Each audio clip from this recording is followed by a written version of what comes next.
Magandang gabi, Pilipinas, kung mahal detalyo sa mga pangunahing balita. Ilang linggo na lamang bago ang pasukan.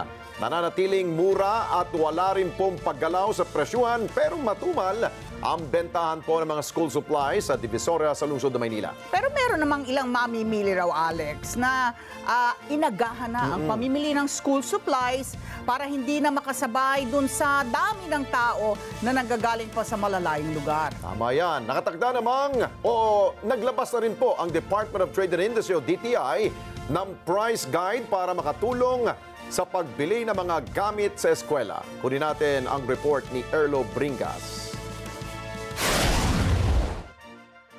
Kakaunti pa ang namimili ng school supplies sa Divisoria sa Maynila halos isang buwan bago ang pasukan. Pero sa presyohan dito nananatiling mas mura kumpara sa mga malalaking bilihan. Pero bundle ang bentahan dito na hindi hamak na mas mura at makakatawad pa. Kabilang dyan ang yarn notebook na nasa 150 to 170 pesos kada bundle. Ballpen 80 pesos per box o 12 perasong laman.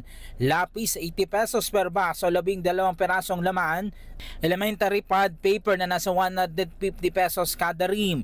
Intermediate pad na nasa 250 pesos ang isang ream. Yellow pad 350 pesos ang isang ream at ang Crayola na nasa 25 pesos kada box. Kumpara sa online ay mas mura dito kaysa sa online ayon sa ilang mga tindero-tindera. Ang ilang mamimili na naabutan namin kanina, pinili na daw na agahan ng pagbili ng school supplies. Bukod kasi sa mas mura sa Divisoria, makakatawad pa sa presyo. Ilan pa sa namimili ay mula pa sa malalayong lugar at nagtugo sa Divisoria sa Maynila para lang makamura katulad ni Aling Hayet. Mula pa sa Marikina, dinayo pang Divisoria. Ayoko makipagsabayan sa kasi maraming tao. Mas maganda yung maaga. Mura lang kasi doon sa ibang sa mall, mahal. Kasi sa iba kasi yung notebook mahal. Ang isang peraso 25 na. Ito parang wholesaler. 10, magkano? 150. Ayon sa mga nagtitinda na nakausap ng Net25 News, mas madaming tao dito sa Divisoria ng bandang hapon hanggang madaling araw. Ilan sa kanila, 24 oras na nagtitinda. Nagbibigay naman daw sila ng discount price, lalo na kung mas madami ang bibilhin. Maraming mga budget ang lang nila, budget friendly lang yung binibigyan namin sila yung mas murang yung mga may brand na mas mababa ang presyo, meron mas mahal. Kaya yun, sinasuggest ko yung mas mura. Nagbibigay kami ng mga discounted. Parang pagka mas marami din silang kinukuha, mas mababa rin ang bigay. Hindi naman po, medyo mabili na. Hindi katulad dati, matuman.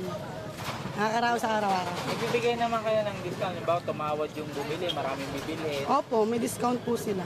Bayon ng kinaukulan, mas magandang bumili ng personal kaysa sa online dahil mas makikita ang kalidad ng produkto at makikita din kung maayos ito at walang damage. Kaunay naman ang presyuhan ng school supplies sa merkado, nakatakda namang maglabas ang Department of Trade and Industry ng price guide para makatulong sa pagbili ng mga school supplies.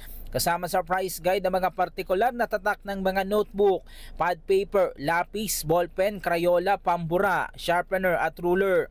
Para sa price guide ngayong taon, sinabi ng DTI na ang presyo ng 68% o 80 sa 117 stock na keeping units o SKU ay nananatiling pareho habang 8% o siyam na SKU ang bumaba ng presyo. Nasa 24% o 28 SKU ang nagpakita naman ng pagtaas ng presyo. Erlo Bringas para sa Matanag Agila, matatag, matapa, matapa. Maraming salamat sa inyo pong pagsubaybay sa Mata ng Agila Primetime.